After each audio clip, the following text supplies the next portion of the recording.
has never lost in his career visits to the current Madison Square Garden. He is one of 4 players to start in and win each of their first 6 visits to the modern MSG. Here's Shai, as we like to call him, on his game. I would describe my game as the NBA, the greatest basketball players in the world. To really be the coolest dude in the room when you walk in, but also be the smoothest on the court. Shai Gilgeous-Alexander is special. Really weird, bro. cerebral. He's just ridiculous. Shai is just putting on an absolute clinic, bro. Elusive. When I get to snapping like doo-wop. Through a couple of defender. What a move by SGA! Say I'm too sick, I choose. Stop playing with me. Stop playing with me.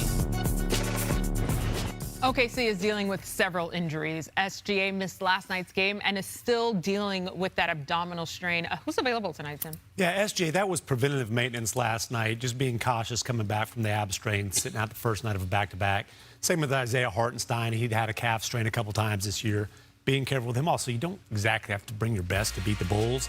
Jalen Williams will be reevaluated here in the next couple days. I don't have a feel on whether a green light is coming for him. A.J. Mitchell, a key reserve for them, has been out for a while. First an ab strain, was ready to come back, sprained his ankle during the All-Star break working out.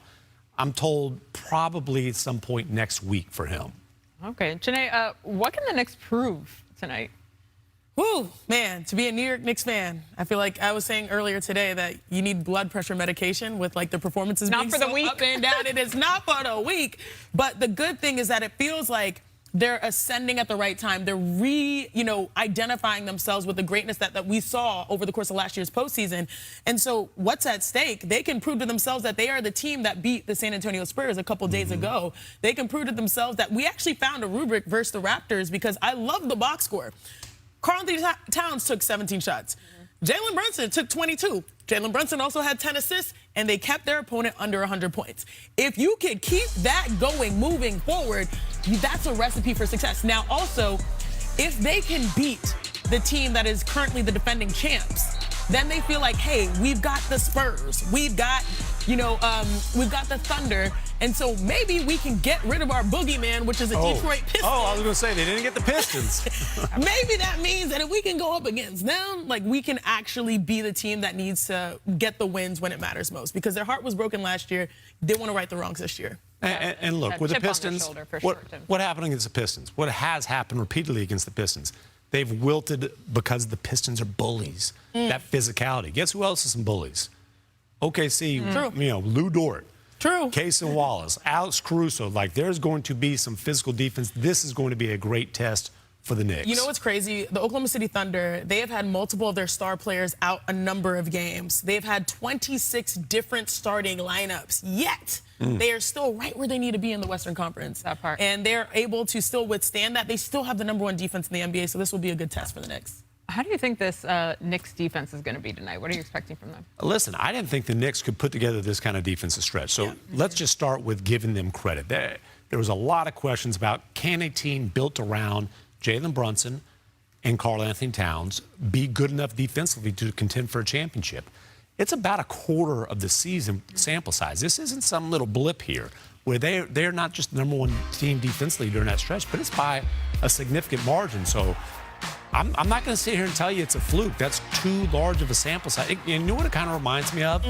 The year the Mavericks went to the finals, the last quarter of the season, they went from not being very good defensively to the #1 defense in the league during that stretch. That's true. That's what it feels like for these Knicks. They've found something there.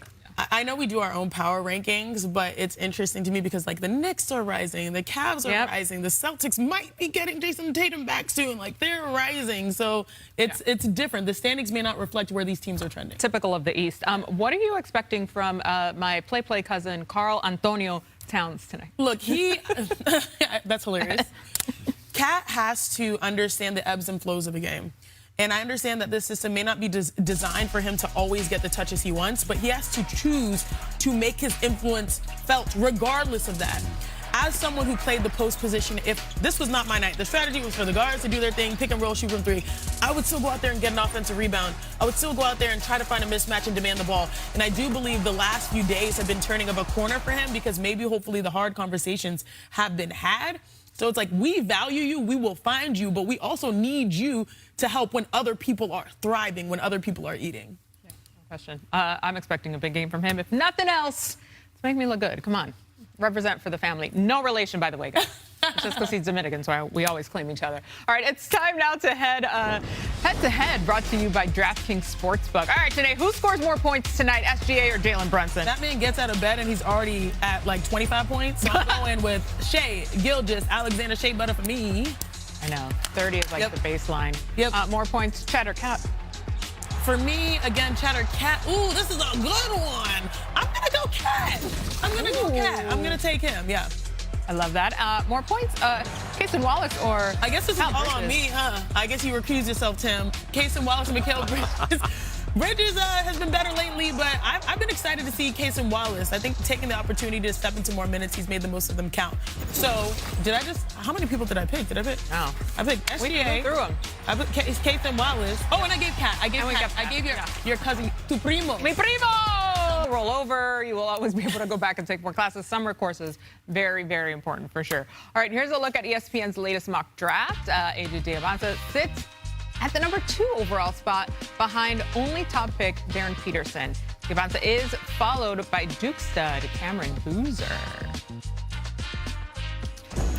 And we're continuing to follow the developing story out of Brooklyn this week after Terry Rozier's appearance in court on Tuesday related to the gambling investigation. There's another NBA name back in court today. Chauncey Billups is among dozens of defendants appearing in federal court today in the alleged rigged poker ring case. Now joining us outside of the courthouse in Brooklyn is chief investigative correspondent for ABC News, Aaron Katersky. Aaron, what stood out to you inside the courtroom today? I think Chauncey Billups certainly stood out. He looked quite dapper in a dark suit, white shirt, sat right in the front row of the gigantic courthouse in Brooklyn Federal Court to hear the judge set a trial date for the case. This is the one, MJ, that charges Billups and Damon Jones with using their celebrity and fame to lure unsuspecting players to poker games that were rigged by the mob. And Billups and the other defendants are going to stand trial now November 2nd.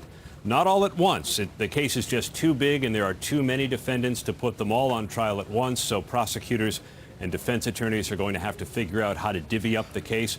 But in all likelihood, similarly situated defendants like Billups and Damon Jones could face trial together because they were what prosecutors called the face cards. They used their face to get people to those rigged tables. Now, the allegation is that Billups acted as a lure, as you mentioned, to bring players into these poker games. How central do prosecutors appear to view his role compared with the other charges in this alleged ring? You know, on one hand, he's something of a bit player because there are others who were shaking down people for money, allegedly. There are those who actually brought in the equipment to rig the tables, the ones you could, see through and have some transparency for the cards. There were those who backed the games, with money, and many of them are allegedly tied to the mob. But without Chauncey Billups and without Damon Jones, the high rollers don't get to the table, according to federal prosecutors. They're the ones that brought in the people with the big money to lose. And so this scheme, as alleged, cost the unsuspecting players, in some cases, millions of dollars. And for that, prosecutors say Chauncey Billups and Damon Jones played a big part. Now, yesterday we saw that Terry Rozier was back in court as well. What are the next steps for these cases? His case has not yet been set for trial, and Rozier has been trying to dismiss the charges against him that involve tanking on purpose and leaving a game with a faked injury, but not before tipping off one of his childhood buddies so that he and others could make some big bets on gambling platforms.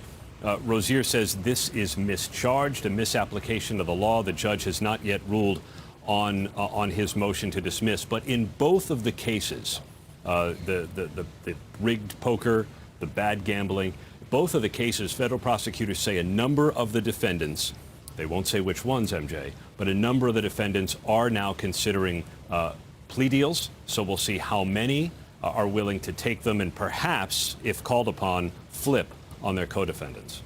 A lot of layers to this for sure. Aaron, thank you so much. All right, coming up, it's not often you get a must-win game in early March. Our panel will explain why tonight's Hawk-Bucks game is so crucial for both squads. We have more NBA Today on the way.